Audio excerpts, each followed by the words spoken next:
Western express हायवेवर अपघात घडलाय। Best बसनं काही वाहनांना धडक दिली आहे। वेस्टर्न एक्सप्रेस हायवेवर त्यामुळे वाहतूक कोंडी निर्माण झालेली आहे।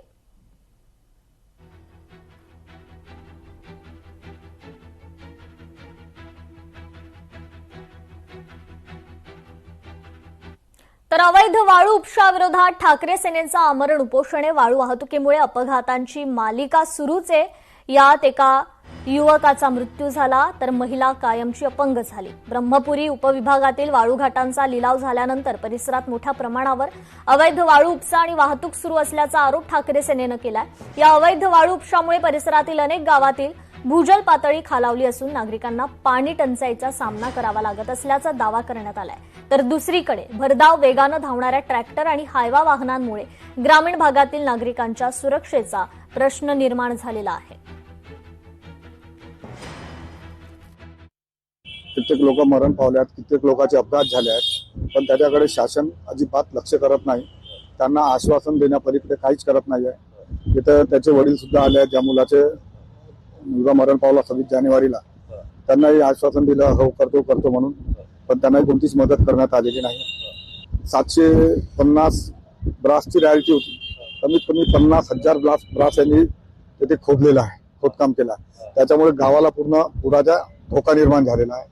गावकऱ्यांनी आम्हाला तक्रार दिली होती, त्या तक्रारीवरून आम्ही तिथं स्वतः जाऊन बघितलं असता तिथं असा पूर्ण नाल्यासारखा असा खूप मोठा परिसर त्यांनी खोदून ठेवलेला आहे।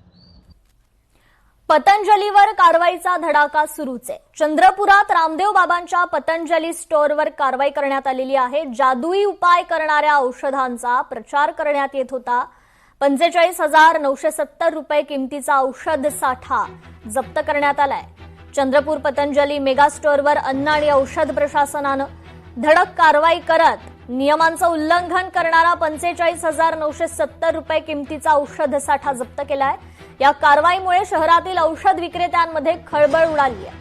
अन्न आणि औषध प्रशासनाच्या पथकानं पतंजली मेगा स्टोअरमध्ये अचानक तपासणी केली। तपासणी दरम्यान स्टोअरमध्ये विक्रीसाठी ठेवलेल्या काही औषधांवर आक्षेपार्ह दावे आणि दिशाभूल करणाऱ्या जाहिराती आढळून आल्या।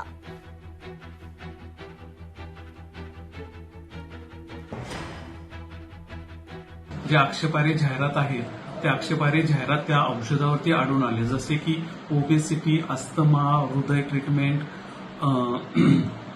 फीवर असे आक्षेपार्ह जाहिरात आढळल्यामुळे त्या दुकानामध्ये आढळलेला औषधाचा जो साठा होता तो पंचनामा अंतर्गत जप्त करण्यात आलेला आहे। जप्त करण्यात आलेल्या औषधाची एकूण किंमत 45,970 असून तपासणी दरम्यान 3 नमुने घेण्यात आलेले आहेत। सदरचे नमुने प्रयोगशाळेला पाठवण्यात येत आहेत व उत्पादकापर्यंत तपास करून उचित कारवाई घेण्यात येत आहे।